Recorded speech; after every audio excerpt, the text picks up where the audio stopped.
Hold on.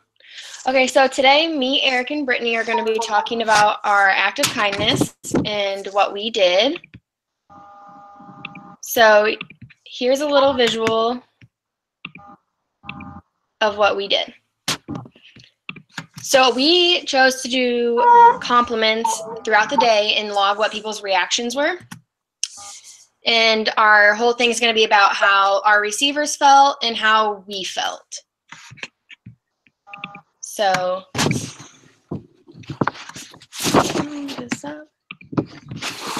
okay, so being involved in the community can be extremely beneficial as well as extremely rewarding because this project allowed us to interact with each other and it allowed us to work together with other people, and we had a bunch of interaction and personal interactions, but in our own separate ways. So today we're going to be discussing our act of kindness and how we executed it as a group. We will also touch on how the act impacted both the people we interacted with and our own feelings. So our act of kindness was to genuinely compliment people throughout the day and log what their reactions were. We did this on a Friday when we knew a lot of people were probably going to be on campus or in the library. And that is where we first started, was in the library, because that's where a lot of people would be studying. So we thought we would cheer them up by giving them compliments because they've probably been in there for a while studying or need some confidence. Since the library has multiple floors, we decided to split up and to go on different floors and do this project. In the Interpersonal Communication, Everyday Encounters by Julia Wood states that if others communicate indirectly that they think we are smart, we are likely to reflect that appraisal in how we act and think about ourselves. So, for example, if we were to tell someone, oh, you're going to do great on that test, maybe that will help them later on when they're taking their test. After we went to the library, we went to the Student Activities Center, which is where most people eat lunch, so we knew that a lot of people were going to be there. This was a different kind of interaction because now we didn't have to be quiet. We can actually make conversation with the people and actually get to know them more than just what our compliment was to them. So when we see them on campus now, we can correlate not just the compliment, but what we know of them as a person from the conversation that sparked before. We chose this act because it was a simple way to spread a lot of kindness to a lot of people, all while engaging in personal interaction. Since sometimes we can get too caught up in our phones, it was nice to actually look at someone and talk to them. Now Brittany's going to go over a little bit about what our receivers felt.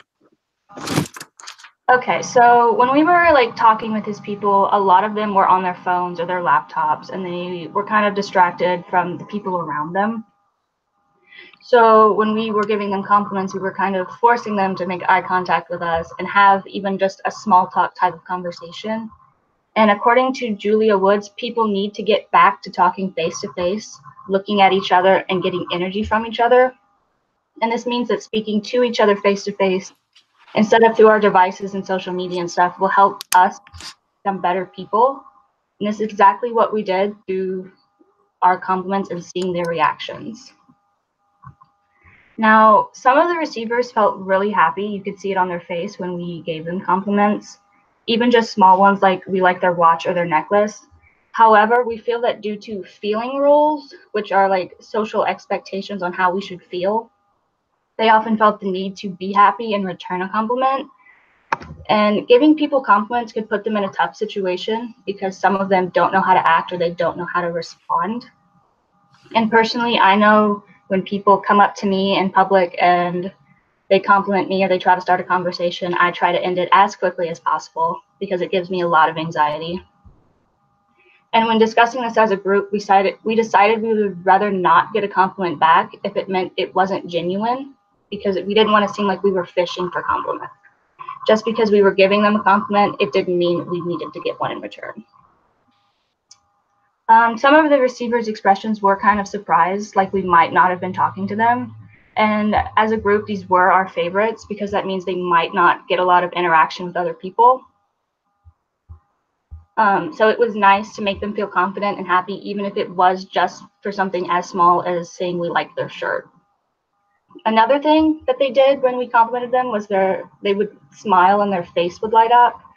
No one was ever really rude or they didn't respond. And it was nice to see that people were genuinely appreciative.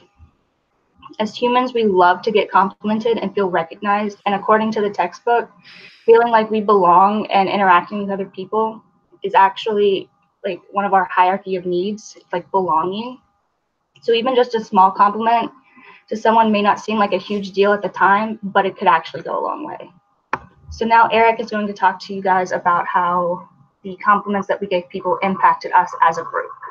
Yeah, so we also had several experiences that impacted us as well with the compliments. These acts of compliments have allowed us to develop a person centeredness, which is the ability to perceive others as unique individuals, which is what Julia Wood describes it as. By complimenting these strangers and like other students around the campus, it has impacted us in a way that places more value on the individual with our relationship with them, even though we used to probably treat them like as an I it relationship, but now we can treat them as an I you relationship because we place more value on them since we complimented them, and it gives us like that stronger interpersonal connection, even if it's with a stranger.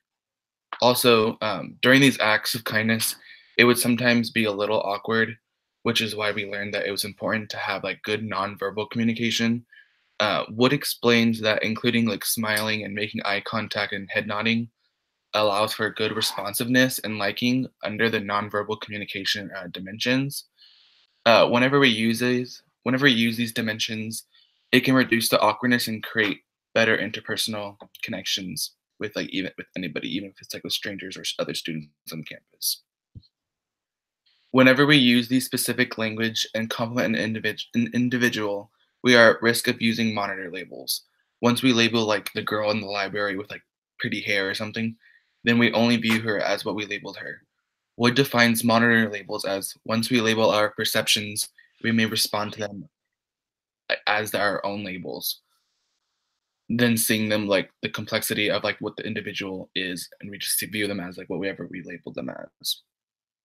This can have the effect of us only viewing them as whatever we compliment them as, which may not be a bad thing, but it just only allows us to view them as what we label them instead of being whatever they really are as a person. So like we might only see someone as the girl in the library with the pretty hair.